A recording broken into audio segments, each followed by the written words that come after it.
پیغمبر صلی الله علیه و سلم صحبت داشت افضلیت صحابه ها را که برای ما شما معلوم است بزرگی دارند. میگه این جوان یک جوان میگه بلند شد یک خالی قرآن که حضرت خطاوی رحمت الله علیه میشناختش. بگو حضرت فضیلت یعنی صحابه ها از ما بیشتر چیست؟ آخر من از پدر و مادر مسلمان به دنیا آمدم، اما صحابه های پیغمبر پدراشون مشکل.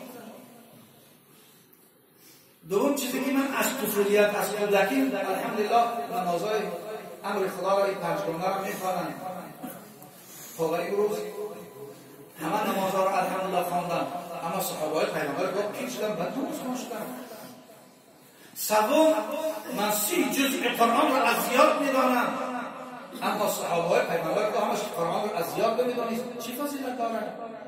حضرت خطاوی رحمت الله علیه تو بچم جوابی تو را فردا میتیم کتاب خود این جمعه رو بگذاریم انشاءالله مگر جواب جنگیتیم مگر بیاد.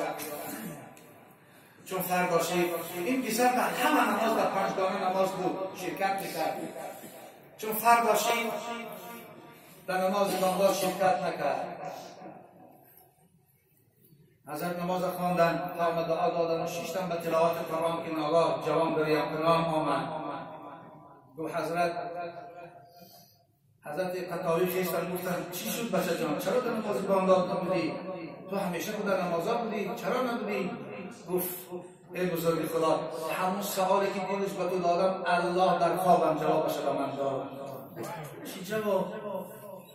گفت شب در خواب ببینم که پیغمبر خدا صلی الله علیه و سلم از همین مسجدی تو با یک صحابهش، اما پیغمبر اونقدر پیر شده بود که از او قدم میزد در کتف یک صحابه تکیه‌کنان میبرامد. من پیغمبر خدا را دیدم، دوان آمدم از دستاش بوسه کردم، از کتفاش بوسه کردم، بو کشیدم، حضرت به کوچه برآمد. عیناً من همین مسجدی که الان ما شما شرکت داریم قدی کوچهش شاهراه است. میگه همون مسجدی که اون خواب دیده است، همون جایی که زندگی میکرده است، این یک واقعه نو است، به زمانی نوی تعلق دارد. وقتی قدی کوچه برآمدیم که از همون میگه در همون راه میگه یک ماشین کلان آمد.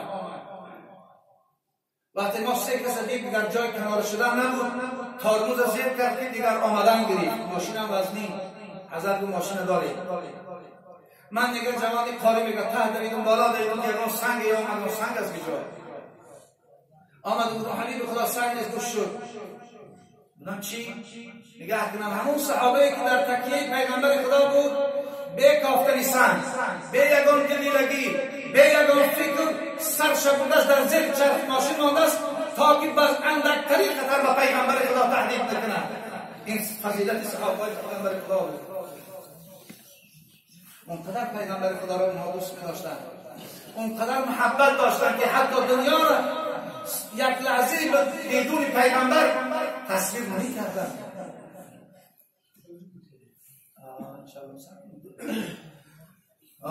از همه شما یک چیز درخواست می‌کنیم، خواهش است، چون روز این مردم قزاقستان شاهد حال ما بودند که ما نماز عصر را تحت خدیر کردیم.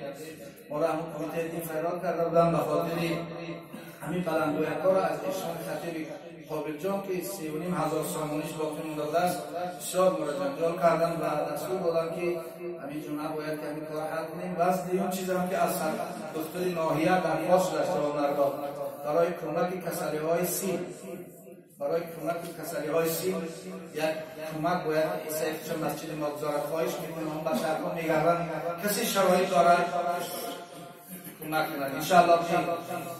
دیروز در باب صدقه خیلی گفته بودیم انشاءالله روز سر گفتم ایشون خودم عوضی خدا اگر تو جمع نکنم نمیتونیم موزه برای برعکس بابک نکنید جو باشید. انا این است فضیلت صحابه های پیغمبر خدا صلی الله علیه و سلم. حضرت روایت میکنند بزرگترین نعمتی که ما به قیامت میبریم پدرای عزیز و برادرای مسلمان این محبت رسول الله است. از این بزرگتر، از این دست آویزی با برکتتر و با اعتمادتر انسان به قیامت دیگر نمیبرد. این محبت پیغمبر خدا.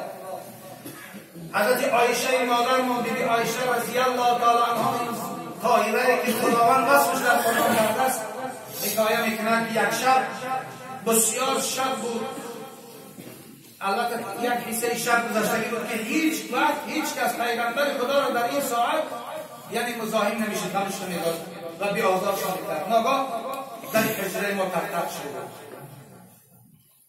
حضرت بیبی عایشه صدیقه طاهره رضی الله تعالی عنها میگه پیغمبر خدا بلند شدن، حیران شدن در این وقتی مچافی در چایم ببینن، یعنی مولای پیغمبر خدا ثوبان چند ثوبان کیجی در این نصف شب یکم به تشویشی یکم کیجی چه گفت پیغمبر خدا حبیب خدا عشقهای حضرت ثوبان میچکید. حبیب خدا گفت تو الان یاد مرد نکردم، بعد از نماز گفتن رفتم خانه چند رکعت نماز خوندم، بعد از آن یاد مرد به یادم رسید.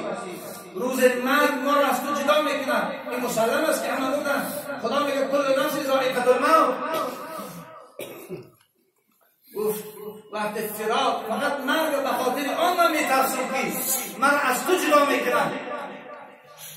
گفت چنان دلتنگ شدم که سبحان الله اگر بالفرض خدا من بهشتم ببرد، البته تا او بهشت که ما اصلی تو نیستیم، تو چون پیغمبر با دیگر برادرای پیغمبر در علیت العلیین هستی، مقامی تو جداست. تو با خدا قسم همون بهشت تو نباشی من همون بهشت بیزارم. حضرت میگن والله لأنت احب الی من نفسی و احب الی من ولدی و احب الی من والدیه.